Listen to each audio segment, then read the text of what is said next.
Saya lihat rumah tangga dengan masalah yang sama, kok ngejalaninnya bisa beda ya? Yang satu bahagia, yang satu enggak. Masalahnya di sini, sudut pandang. Selalu fokusnya sama masalah, selalu fokusnya sama kekurangan.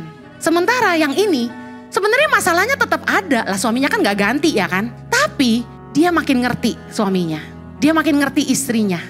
Dia bisa terima kekurangannya. Dia bisa menghargai perbedaannya. Sementara yang di sini gak bisa nerima, gak mau ngerti, nuntut pasangan berubah terus. Nah, kita kan gak bisa ngerubah orang, betul gak? Cuma Tuhan yang bisa ngerubah mereka. Kita kalau respon yang salah tuh gini, selalu fokus masalah, kekurangan, komplain, bandingin sama orang lain. Gak akan ada bahagianya. Kalau kita bisa melihat masalah dari sudut pandang yang berbeda, sebenarnya banyak kebaikan Tuhan buat kita.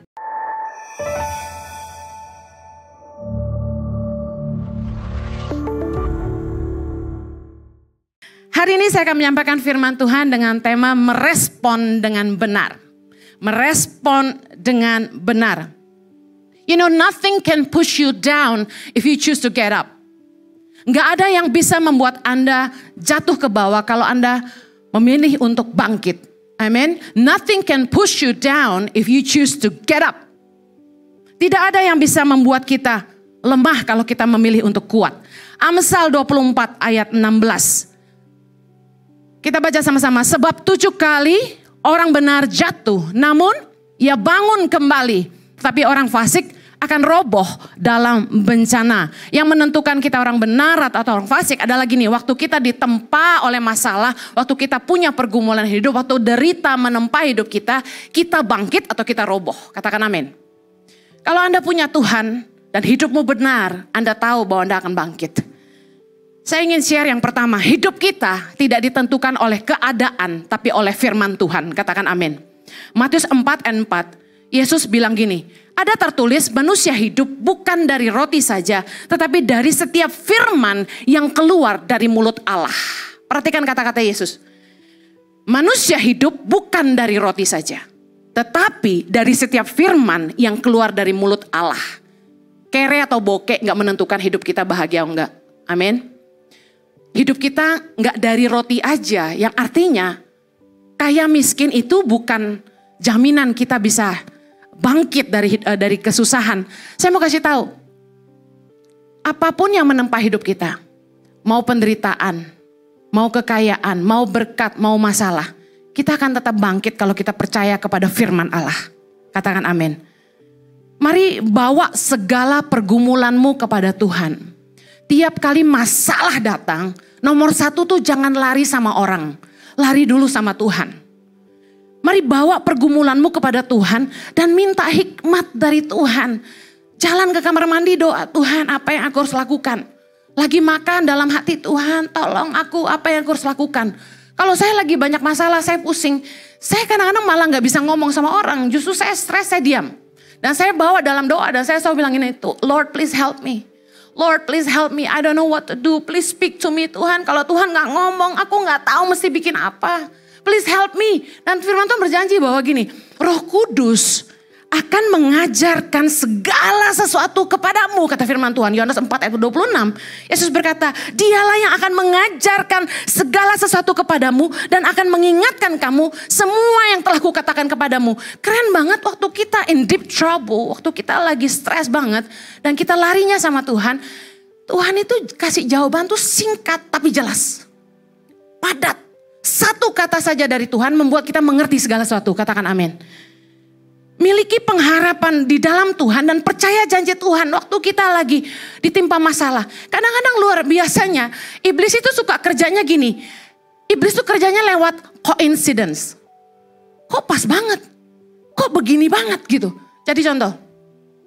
Ada satu anak muda cerita sama saya bahwa dia ketemu seorang peramal yang bilang bahwa jodoh lu susah. Nasib lu jelek, lu bakal kere, dia bilang gitu. Oke, ada peramal kasih tahu dia gitu. Lalu, what a coincidence, tiba-tiba bener, dia itu pacaran putus nyambung. Pacaran gak jadi terus gitu, gak merit-merit. Udah gitu apa? Usahanya macet, rezekinya bahasanya seret. Dia langsung bilang gini, ih bener loh kata peramal itu. Iblis itu kerjanya lah coincidence, kebetulan demi kebetulan. Contoh, saya pernah diramal waktu saya masih SMA kalau nggak salah ya. Mama saya bawa saya ke temennya, orang pintar. Dia lihat lengan saya, bayangin orang ngeramal lihat lengan ya. Dia bilang gini, dia bilang, kamu ini bakal punya 2 pilihan jodoh ya. Yang satu pendek gemuk, yang satu tinggi kurus. Yang pendek gemuk itu sayang sama kamu, dia bakal nurut sama kamu ya. Nih kaya lagi dia bilang gitu ya. Kalau yang tinggi kurus udah gak kaya betingkah nih, susah dengerin kamu, mokong katanya gitu. Waduh, udah gitu pas saya mau merit, bener ketemu yang rada tinggi ya, kurus ya, rada kumisan ya. Dan kemudian yang satu agak besar badannya ya, bilang gemuk sih enggak lah ya, montok lah gitu. Nah dia kaya dan baik dan sayang sama saya gitu. Nah yang satu ini berantem mulu kayak Tom and Jerry gitu. Bener-bener gak mau nurutin saya. Dia punya prinsip perempuan jangan didengar, nanti kayak Abraham sama Sarai gitu loh. Salah dengar istri bikin salah. Waduh beneran. Nah what a coincidence you know. Jadi saya pikir, wih bener juga tuh peramal. Hei dengar baik, jangan percaya dongeng nenek moyang kata firman Tuhan. Kita mesti percaya janji Tuhan. Masalah boleh terjadi dalam hidup kita, tapi kita pegang firman Tuhan. Yeremia 29 ayat 11 bilang, sebab aku ini mengetahui rancangan-rancangan apa yang ada padaku mengenai kamu. Demikianlah firman Tuhan, yaitu rancangan damai sejahtera dan bukan rancangan kecelakaan. Katakan amin. Untuk memberikan kepadamu hari depan yang penuh harapan. Katakan amin. Tuhan tuh sampai bilang gini, I know what I have for you. Tuhan tahu apa yang dia punya buat kita. Yaitu rancangan damai sejahtera. Masa depan yang penuh dengan harapan. Jadi don't worry about your life. Katakan amen. Trust God. Pegang janji Tuhan. Seseorang yang lahir sebagai penyandang disabilitas. Maaf, cacat tubuh. Dia bisa merespon dengan mengasihani dirinya sendiri. Feel bad about herself. Merasa aduh nasib banget sih kenapa gue lahir cacat. Putus pengharapan. Siapa yang mau sama orang cacat. Bisa jadi apa saya ini. Paling jadi pengemis. Pasti ada orang-orang yang menjadi terpuruk karena keadaannya. Tapi tahukah Anda bahwa dia punya pilihan untuk merespon yang benar. Orang yang merespon yang benar, dia akan bangkit, percaya kepada janji Tuhan, dia akan belajar sungguh-sungguh. Kalau orang yang tidak disabilitas belajar 1 jam, dia harus belajar 2 jam.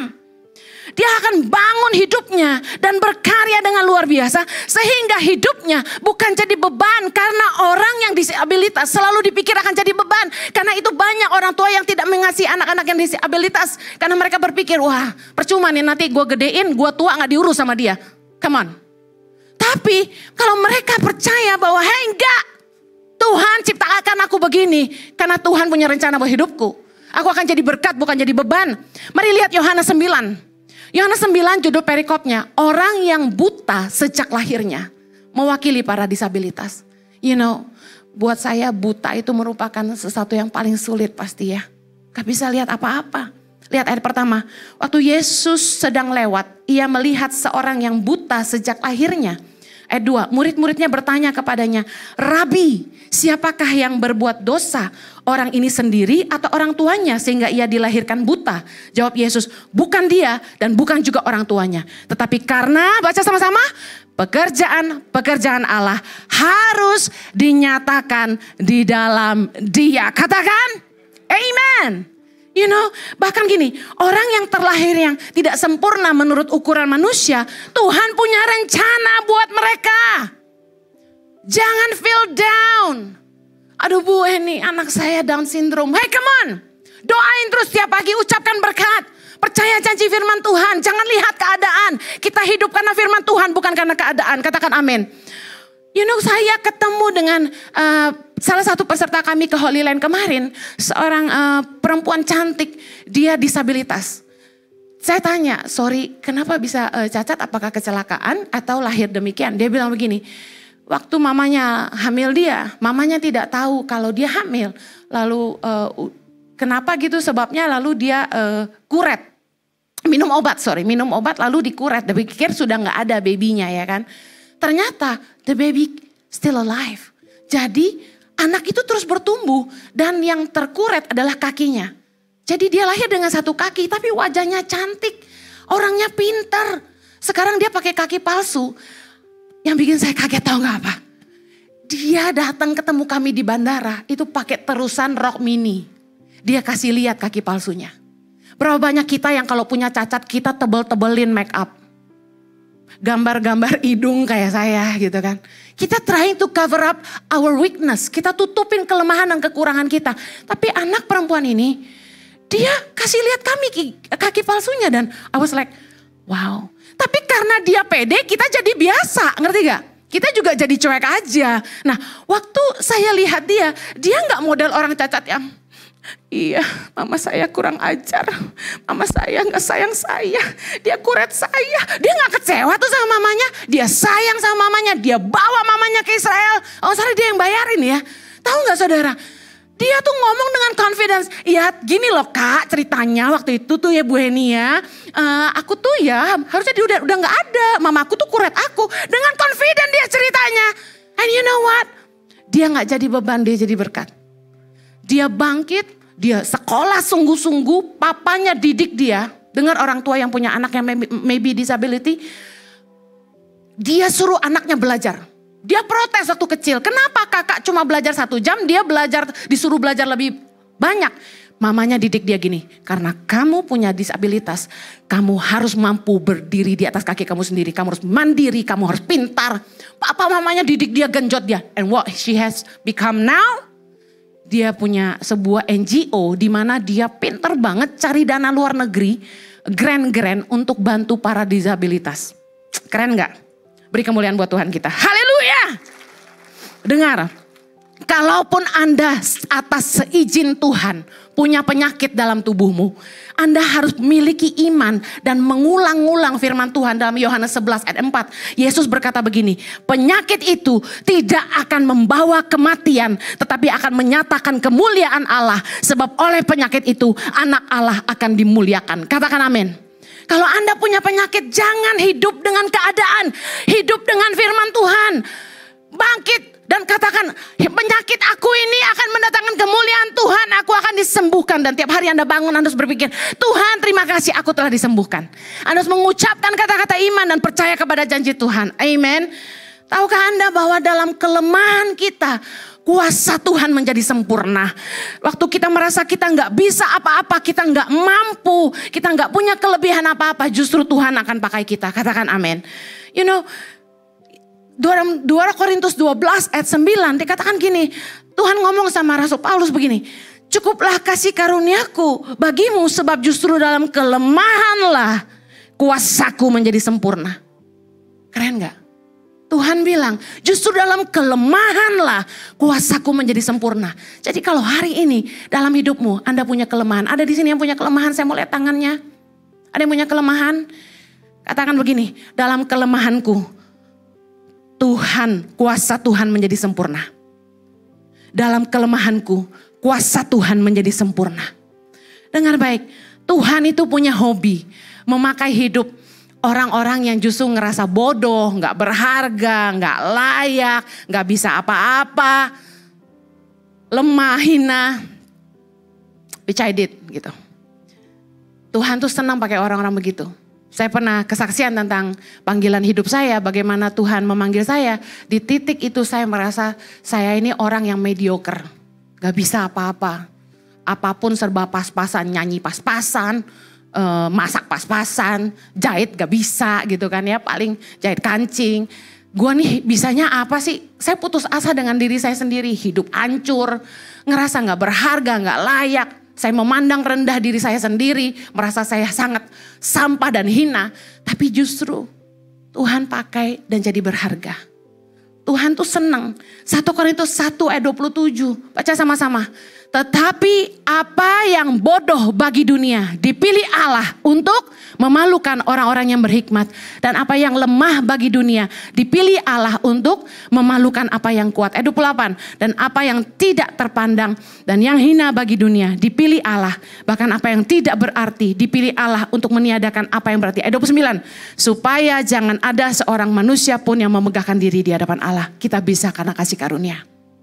Katakan pada dirimu, aku bisa karena anugerah. Amen. Mari belajar merespon dengan benar. Saya mau ulangi tadi, hidup kita tidak ditentukan oleh keadaan, tapi ditentukan oleh firman Tuhan. Yang kedua, belajar merespon dengan benar.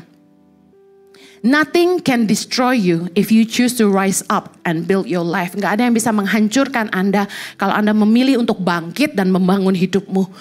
No one can hurt you if you choose to forgive. Gak ada yang bisa melukai Anda kalau Anda memilih untuk memaafkan. No one can let you down if you choose to let go. Gak ada orang yang bisa menghancurkan Anda kalau Anda memilih untuk sudah lepaskan saja. Ada orang yang patah hati, putus cinta, gak bisa move on. Anda biarkan diri Anda kecewa dan larut dalam kesedihan, penolakan, keputusasaan. Dan Anda mungkin memilih untuk bunuh diri. Saya dengar anak muda gitu, patah hati pengen bunuh diri. Come on, itu respon yang salah. Mari merespon dengan benar. Just move on and let go. Amen. Dunia gak selebar daun kelor. You'll get a better one. Katakan amen.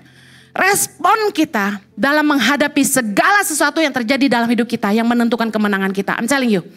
Bukan keadaan. Tapi respon kita dalam menghadapi segala sesuatu dalam hidup kita yang menentukan kemenangan kita. Anda bisa memilih untuk bangkit atau terpuruk tergantung dari responmu, bukan keadaanmu. You can choose to rise up, get up, get up.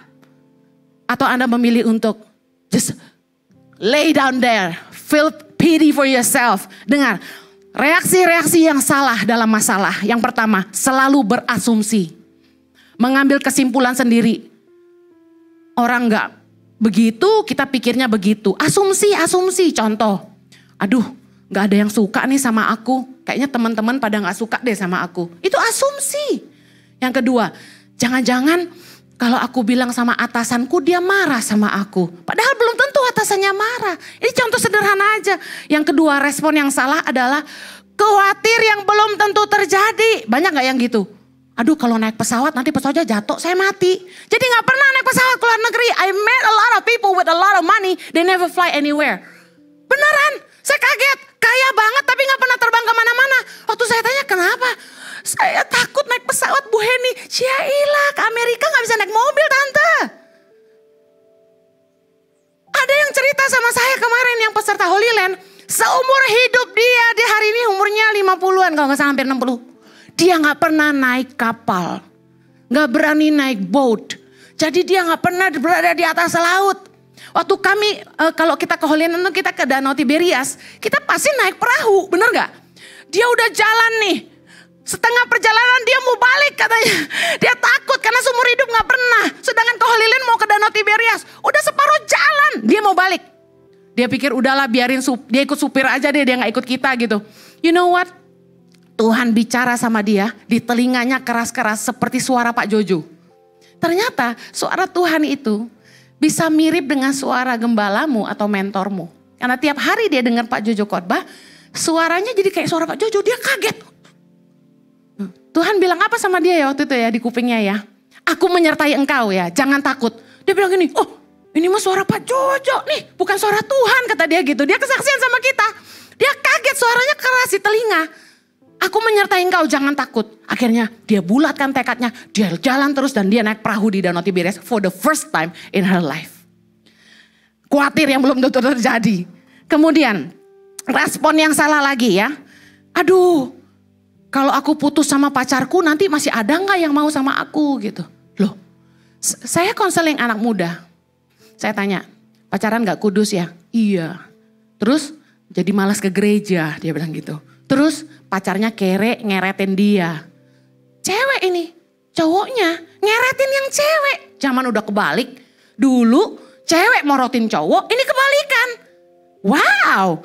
Nah terus saya bilang gini, dia cantik loh. Cantik, pinter, business woman. Aduh, saya bilang sekamu gini mah, laris manis. Saya bilang kamu kenapa? Kenapa pertahanin toxic relationship? Dia bilang gini, ya nanti kalau putus belum tentulah dapat yang lebih bagus. Dia bilang, mungkin dapat yang lebih parah. Asumsi, worry, khawatir sesuatu yang belum tentu terjadi. Ini respon yang salah. Respon yang salah, self pity, mengasihani diri sendiri. Kayak tadi, yang kalau orang cacat dia bisa bangkit atau dia malah Self pity, mengasihani nasibnya sendiri. Victim mentality, nyalahin orang lain. Hidupku rusak karena orang tuaku, broken home. Terus kalau misalnya rumah tangga berantem, victim mentality. Aku yang dinista, aku yang terluka, aku yang ditekan. Gitu-gitu kan. Padahal saya percaya masalah ada dalam rumah tangga. It takes two to tango. Gak mungkin salah satu orang doang. Pasti dua-dua ada kontribusi dalam masalah. Kenapa harus selalu aku? Saya konselingin ibu-ibu. Saya bilang, ayo semangat, bangkit. Pernikahanmu masih bisa diperbaiki. Enggak, saya kayaknya mau cerai aja. Saya tanya, kalau cerai mau nikah lagi? Dia bilang, enggak juga sih. Ya udah jangan cerai, udah begini aja. Kamu bisa kerja, you making money, you have kids, enjoy your life. Kenapa mesti cerai? Kalau cerai kerugiannya lebih banyak. Status jadi janda. Kedua, anakmu jadi gak punya bapak. Ntar kalau dia nikah, siapa yang di sebelah dia? Keempat, kalau misalnya suamimu nikah lagi lebih muda, kamu sakit hati. Udah jangan. Hello? Victim mentality. Dia bilang gini, kenapa mesti aku yang berubah? Kenapa aku yang harus berusaha? Saya suruh dia dandan, kurusin badan. Saya juga mau kurus. Ya kan? Tapi paling gak saya dandan loh. Ya kan? Menurut suami saya gak gendut, montok. Haleluya. Ada self pity tuh gini, malangnya nasibku gitu kan. Suka nyanyi lagu dangdut, pulangkan saja aku ke istana gitu kan. Harusnya gitu, jangan malah aku mau cerai, pulangkan aku ke rumah ibuku. Jangan, bangkit, amen. Yang terakhir, di tengah masalah, saya ulangi, yang pertama, kita hidup bukan ditentukan keadaan tapi oleh firman Tuhan. Yang kedua, belajar merespon dengan benar, jangan merespon yang salah. Yang ketiga, miliki iman dan ubah sudut pandang. Selalu ada hal yang baik dalam keadaan tidak baik. Orang Indonesia kan punya culture gitu. Udah ketabrak aja masih bilang gini, untung gua gak mati. Bener gak? Rumahnya kebakaran, untung gua gak di rumah. Bener gak? Udah keserempet, kena kaki, patah. Untung bukan cacat tubuh, cuma keserempet. Orang Indonesia tuh positif loh. Bener. Makanya COVID tuh cepet banget melanda saking kita positif banget ya kan. Udah dibilang jangan ngumpul di mall, COVID melanda ya. Jangan ibadah ya, gereja jangan rame-rame. Kita saking positif mindset, kita kumpul terus. Akhirnya COVID semua bawa pulang ke istri lagi ya kan. Respon kita luar biasa. Tapi really ya. Selalu ada hal baik dalam keadaan yang tidak baik. Saya selalu yakin gini. Orang beriman tuh harusnya percaya bahwa Tuhan itu selalu terlibat di dalam hidup kita. God is involved in my world. Ibrani 13 ayat 5 berkata tentang gini. Janganlah kamu menjadi hamba uang dan cukupkanlah dirimu dengan apa yang ada padamu.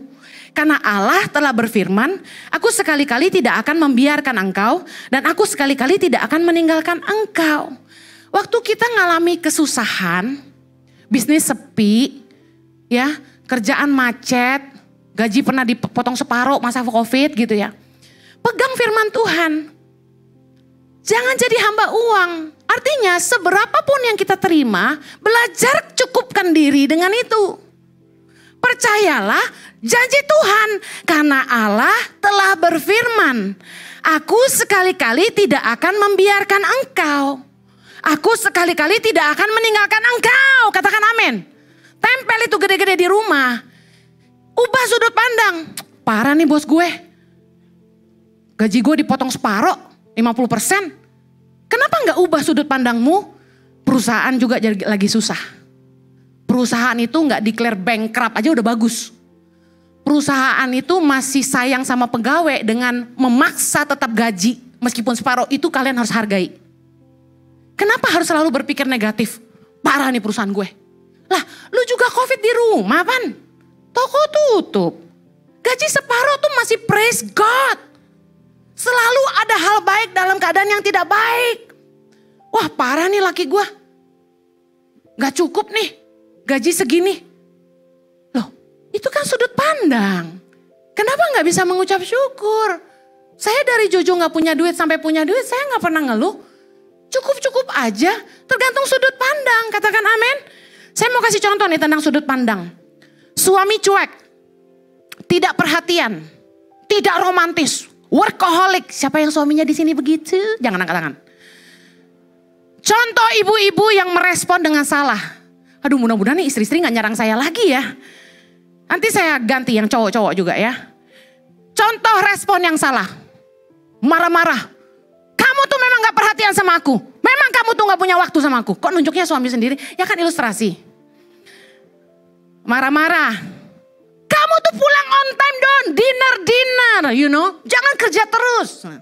Ngambek. Kalau suami sentuh. Halo say. Aku mau makan dong. Makan aja. Kamu mau kemana? Moto aja. Ngambek. Mulai dingin. Sama suami dingin. Suami pulang udah gak disapa. Suami mau pergi udah gak ditanya. Udah gak pernah WA. Terus biasa deh. Cewek itu kan punya senjata apa? Kalau udah ngambek. Jangan sentuh aku. Tidak mau melayani. Pisah ranjang, pisah kamar udah makin parah. Lalu efek terburuk dari respon istri yang merasa suami kurang perhatian? Kurang tati tayang apa? Selingkuh. Nah, ayo mari merespon dengan benar. Saya tanya sama ibu yang konseling sama saya ini. Apakah suami Anda melakukan kewajibannya? Apa tuh contohnya? Dia bilang. Pertama, apakah suami menafkahi? Dia bilang, oke. Berarti sebagai suami dia menafkahi. Yang kedua, apakah suami Anda mengurus keluarga dengan baik? Gimana sama anak-anak?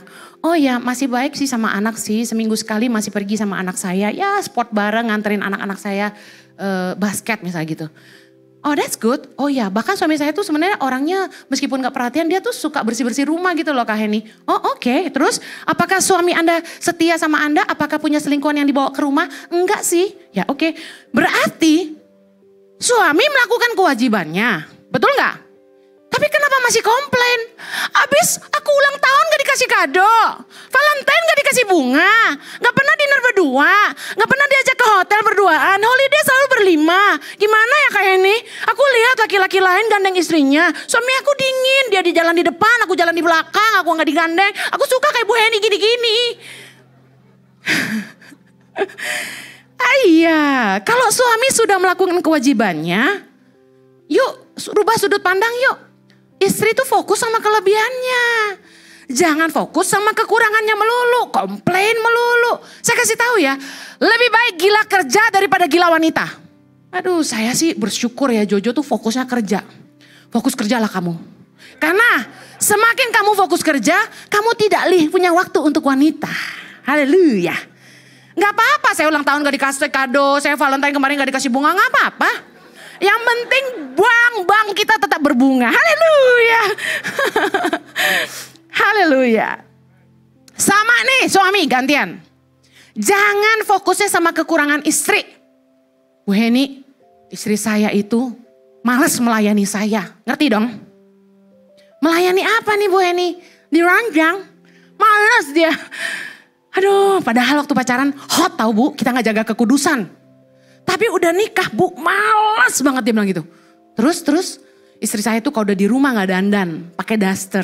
Oke, terus istrinya gak perawatan Bu Heni. Oh ya, saya pengen gitu loh istri saya tuh kayak Bu Heni dia bilang gitu. Bisa dandan gitu ya. Ya oke. Terus saya langsung bilang gini. Pak, rumput tetangga memang lebih hijau. Tapi maintenance-nya lebih mahal. Makasih. Kalau Anda pengen istri Anda cepat langsing, ya ini sekalian tips. Kalau pengen istrinya cepat langsing, harus body slimming. Cepet kan ya, mau cepet. Body slimming.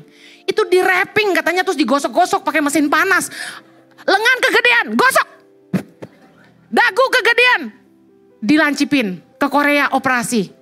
Asal lu ada duitnya, semua ada barangnya. Ada uang, ada barang. Jangan komplain. Tuh istri orang rambutnya bisa keren tuh keluntung-keluntung. Itu ke salon mulu. Lu mau gak bayarin salon mulu? Suami saya gak suka istri rambut berantakan. Satu-satunya yang dia pernah komplain kepada saya adalah dia gak suka rambut saya berantakan. Harus rapi.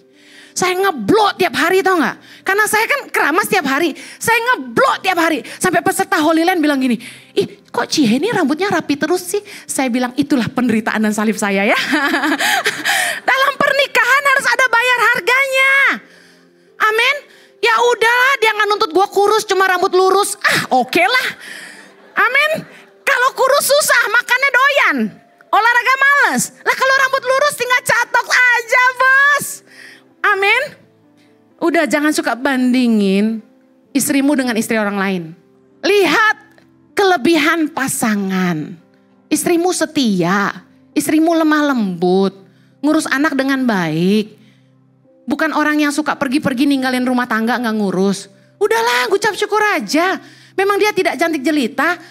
Tapi dia baik hati gitu loh. Karena lebih mendingan merit sama orang yang hatinya baik, inner beauty-nya luar biasa. Daripada yang luarnya cantik tapi kayak genderuwo. Tiap hari lu diporotin, diomelin. Emang enak. Saya pernah ngomong sama suami saya gitu ya. Waktu saya lagi marah-marah. Ini merubah sudut pandang ya. Suami saya tuh kalau saya belanja. Dia selalu tanya berapa. Dia bilang kan gak apa-apa, kan cuma nanya doang. Tapi buat saya tuh mengganggu banget kata itu.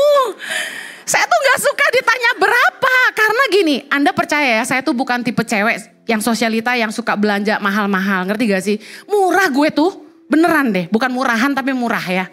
Nah jadi saya tuh kayak kesel gitu loh kalau ditanya berapa. Karena saya bilang ini kan saya juga kerja.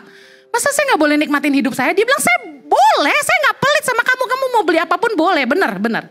Cuma kayak pengen tahu aja. Kenapa sih pengen tahu gitu, kesel gitu kan. Nah tapi saya bilang gini sama suami saya. Bukannya aku tuh kayak pengen kamu nikah sama perempuan lain. Tapi yang aku tahu ya teman-teman aku ya. Itu mahal banget. Minta berlian melulu. Lalu hoki punya mertua jualan berlian. Anaknya dapat terus. Lu gak pernah ngasih ya kan? Terus gak perlu ke salon karena istrinya bisa ngeblow sendiri, ya kan? Terus jarang perawatan, ya kan? Jadi saya bilang make up saya murah. Kamu lihat deh brand-brand yang saya pakai ada di Watson semua kasarnya. Udah jangan ngomel, jangan suka nanya berapa. Intinya suami-suami itu rubah sudut pandang gitu loh. Bersyukur sama istrimu. Kalau istri orang lain 50 juta gak cukup sayang. Saya sih senang-senang aja deh kalau dikasih 50 juta sebulan buat jajan ya kan.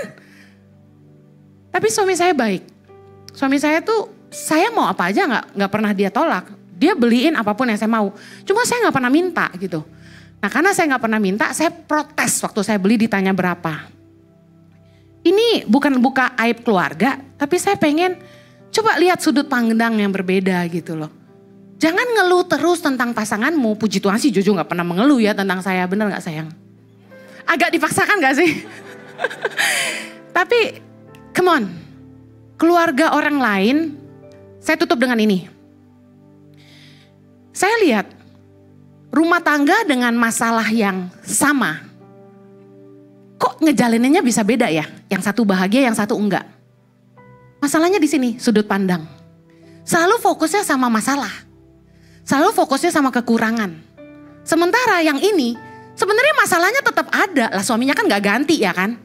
Tapi dia makin ngerti suaminya. Dia makin ngerti istrinya. Dia bisa terima kekurangannya.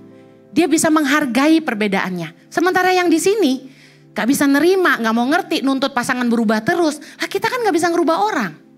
Betul gak? Cuma Tuhan yang bisa ngerubah mereka. Kita kalau respon yang salah tuh gini, selalu fokus masalah, kekurangan, komplain, bandingin sama orang lain. Gak akan ada bahagianya. Kalau kita bisa ngelihat masalah dari sudut pandang yang berbeda, sebenarnya banyak kebaikan Tuhan buat kita. Amin. Saya mau akhiri lagi. Orang yang punya keuangan yang minus, hutang menumpuk, pasti menderita. Nah respon yang salah ada lagi nih. Hutang sana sini buat nutupin hutang yang ada. Gali lubang tutup lubang istilahnya. Tipu sana sini bikin drama cerita-cerita biar bisa ngutang. Tarik pinjol. Saya udah khotbah tentang jerat pinjol. Ini respon yang salah. Anda gak keluar dari masalah. Anda makin nambah masalah. Nah, respon yang benar secara cepat. Nomor 1, jual aset yang bisa nutupin utang. Aduh Bu Heni, rumah adalah istana. Masa kami jual? Lo daripada lu ngutang. Udah jual dulu, nanti kalau udah beres keuangannya bisa beli lagi. Yang kedua, turunkan gaya hidup. Kecilin pengeluaran budget bulanan. Yang ketiga, cari extra job, extra income supaya bisa nutupin cicilan lebih cepat. Yang keempat, berhenti berhutang, gunting kartu kredit card, delete aplikasi pinjol. Yang kelima, coba ke bank, minta bank hentikan bunga, dan minta bank supaya konsiderasi kita dikasih refinance, cicilan bertahap bulanan. Bank pasti mau bantu kalau dia tahu niat baik kita. Bilang kalau ditambah bunga terus, kita gak sanggup bayar, bisa gak bantu di freeze bunganya, dan kita refinance lagi, kita cicil bulanan berapa. Dan pastikan Anda bayar. Yang keenam, kalau ada keluarga dekat atau teman baik yang bisa meminjamkan uang untuk menutup semua hutang Anda tanpa bunga, Anda pastikan Anda harus bayar dia. Jangan gak bayar. Kepercayaan dan nilai persahabatan itu mahal. Yang terakhir, berdoa ngandelin Tuhan. Jangan jadikan manusia Tuhan. Jadikan Tuhanlah Tuhan. Minta Tuhan memberkati pekerjaan kita.